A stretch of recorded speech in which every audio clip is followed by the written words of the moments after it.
আপনার ফেসবুক পেজে অ্যাক্সেসটা আপনি অন্য কাউকে দিয়ে রাখেছেন, কিন্তু কোনোভাবে সেই অ্যাক্সেসটা আপনি রিমুভ করতে পারছেন না। তো আজকে এই ভিডিও দেখার পর থেকে খুব সহজে আপনি কিন্তু অ্যাক্সেসটা কিন্তু এক ক্লিক মাধ্যমে রিমুভ করে নিতে পারেন।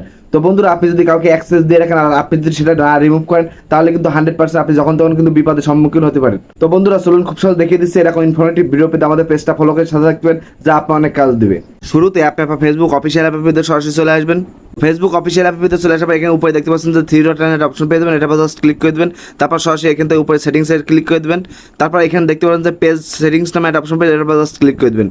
তো ক্লিক করার পর বন্ধুরা, আপনারা কিন্তু এখান থেকে একটু নিচের দিকে স্ক্রল ডাউন দিয়ে চলে আসবেন। আসার পর এখানে দেখতে পাচ্ছেন পেজ অ্যাক্সেস নামে একটা অপশন পেয়ে যাবেন, এটা জাস্ট আবারও একটা ক্লিক করে দেবেন। তো ক্লিক করার পর বন্ধুরা, আপনারা কিন্তু এখানে দেখতে পাচ্ছেন আমি কিন্তু আমার পেজের অ্যাক্সেস কিন্তু একটা আইডি কি আমি দিয়ে রাখছি। তো এটা আমি রিমুভ করবো, কি রিমুভ করার জন্য কি করবো, এখানে দেখতে পাচ্ছেন থ্রি ডট লাইন একটা অপশন পেয়ে যাবেন, এটা জাস্ট ক্লিক করে দেবেন। তারপর সরাসরি বন্ধুরা, আপনারা কিন্তু এখানে সবার লাস্টে দেখতে পাচ্ছেন যে পেজ থেকে হাঁটার নামে একটা অপশন পেয়ে যাবেন, এটা জাস্ট ক্লিক করে দেবেন। সো ক্লিক করার পর বন্ধুরা, আপনার ফেসবুকে আইডি যে পাসওয়ার্ড সেটা কিন্তু এখানে দিয়ে দিতে হবে। পাসওয়ার্ডটা দিয়ে দেওয়ার পর এখানে কনফার্ম অপশন জাস্ট ক্লিক করে দেবেন।